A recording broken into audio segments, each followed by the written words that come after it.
اللهم انصر المجاهدين في كل مكان، في فلسطين ولبنان والعراق وأفغانستان، وأذل الأمريكان.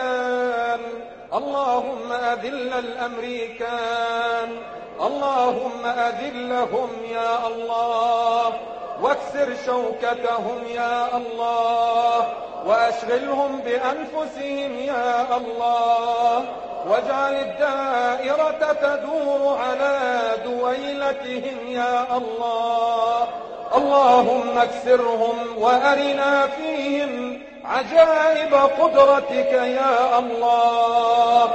اللهم وانصر الإسلام في كل مكان، اللهم وأعل راية ولواء الحق في كل مكان يا أرحم الراحمين.